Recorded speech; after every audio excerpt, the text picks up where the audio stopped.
Okay, this is the video for lesson 226, multiplying mixed numbers. The daily learning target is, by the end of the period, the students will use generic rectangles to multiply mixed numbers. This video covers the in-class questions 95 to 99 in chapter 2, and the homework will be 101 to 105 in chapter 2.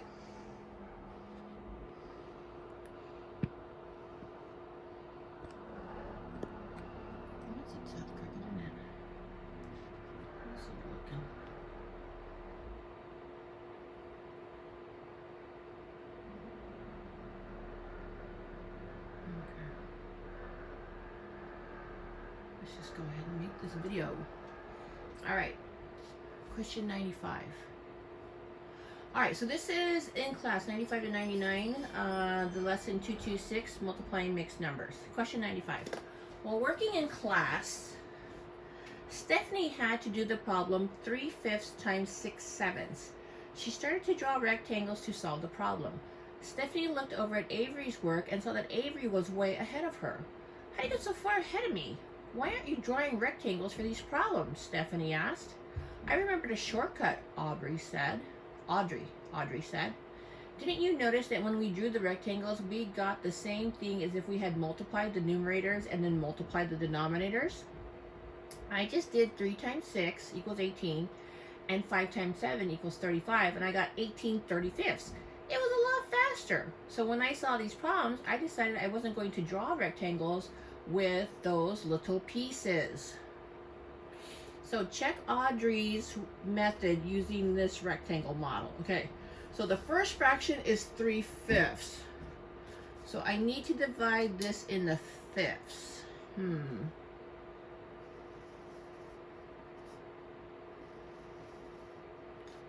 Might not be perfect.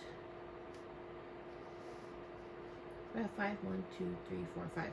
And then we want to shade 3 of those. So there's 3/5. And then the other one is 6/7. So then I'm going to go 7 this way. Come on, 10. 1, 2, 3, 4, 5, 6. Make sure you have some 1, 2. And we want to shade 5 of those. Okay.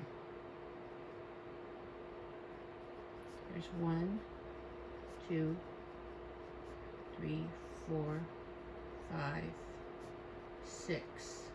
Okay. So that's a bit sloppy.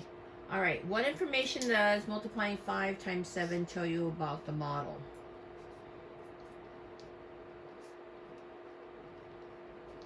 How many parts in the whole, which is our denominator?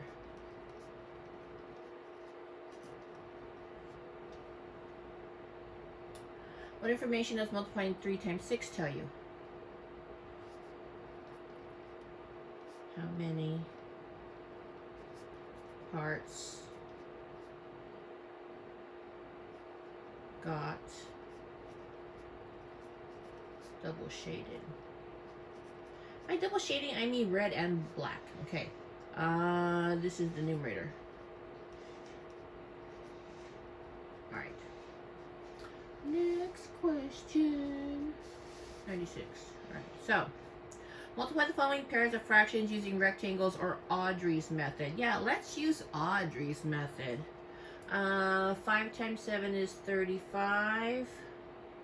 8 times 6 is 48. That cannot be reduced.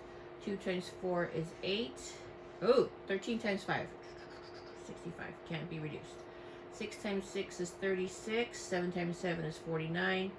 Can't be reduced. All right. 4 times 3 is 12. 7 times 8 is 56. Uh-oh. Let's divide by 2a. This will give us 6 over 28. Uh-oh, divide by 2 again. We will get 3/14. That's what we want. We want it reduced. All right. 6 times 1 is 6. 11 times 2 is 22. Let's divide by 2. Another giant 1, but dividing. This is 3 11s. 8 times 9, 72. 3 times 14, 42. Ooh, it's going to be improper. Okay, let's divide by 6. This becomes 12 sevens. 4, 1, and 5 sevens. Okay, that was a quick one. Question 97. It's on the screen. Alright then. Rona is making a small flower bed that is 3.5. Look, 3 plus a half is 3.5 by 1.5. 1 plus a half feet. She needs to find the area so she can add the correct amount of fertilizer to the soil. On your paper, draw a rectangle shown at the right. You don't have to draw it, I gave it to you right here. Then complete parts A through C. Write the area of each of the 4 parts in the drawing. So the area of just that part right there would be 3 times 1, which would be 3. Put that inside. Looks a tad blurry to me. Alright. Then what is 1/2? 1/2 times 1 for this little part? It's half. Okay. What is 3 times 1/2? 3 halves or 1.5. And then 1/2 times 1/2 is 1/4. Then find the total area. Okay, so we're going to add that up. We have it there. So you have a 3 plus a half plus 1.5 plus 1/4 equals 5 1/4. Write an equation that represents the sum of the 4 areas. Isn't that the same thing? Yeah, I'm going to write the same thing. 3 plus 1/2 plus 1.5 plus 1/4 equals 5 1/4. What multiplication problem could you use to solve this problem? Well, we could do this. 3.5 times 1.5 equals 5 1/4 because we already did the work. The whole thing came in? Yeah. Just a little worried.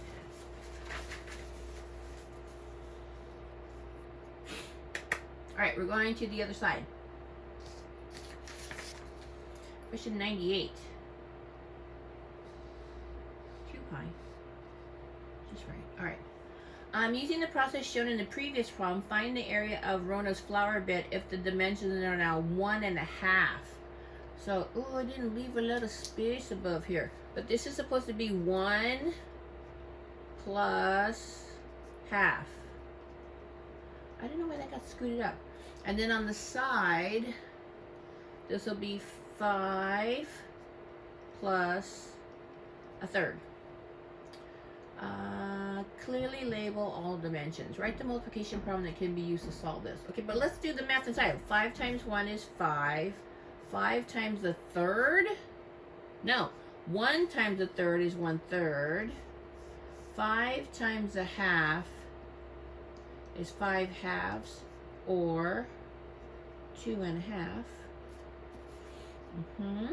Oh, and then what's 1/3 times 1/2 is 1/6. You know what? We're going to change these all to 6. So this is now 2/6, and this is now 2 3/6.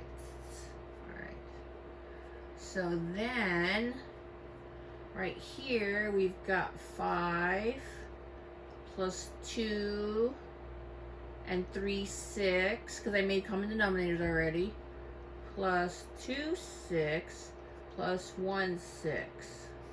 What is that? Is that 8? All right, 8. So then our multiplication will be 1.5 times 5 1/3, and from the math we did in our generic rectangle, we got 8. All right, change can be good. All right, let's see if it is.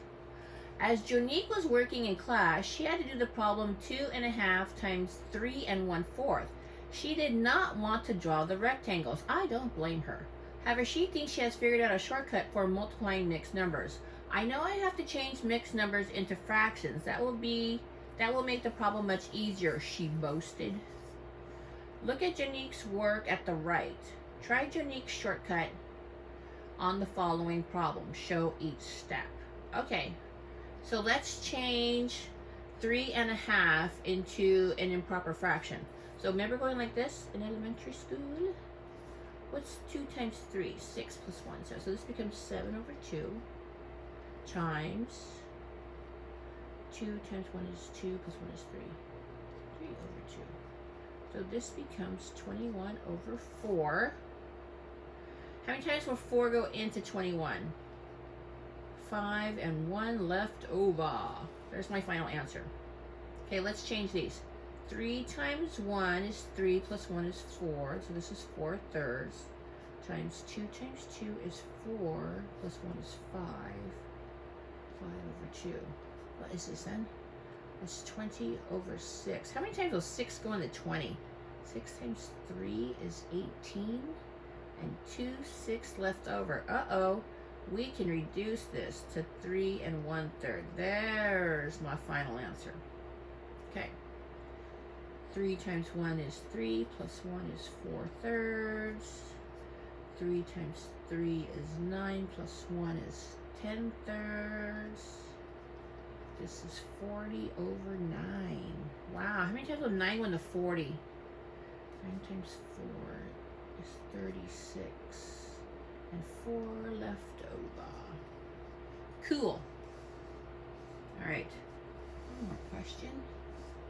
Compare part A with the generic rectangle and part 97. Which method do you prefer? Okay, so this is your opinion. I want to know if you prefer generic rectangles or changing them all into fractions, and then why. So I'm not going to answer this with you. This is something you need to answer for yourself. And then when you are finished with that, then you may start the homework, which is questions 101 to 105 in chapter 2. Have a lovely day.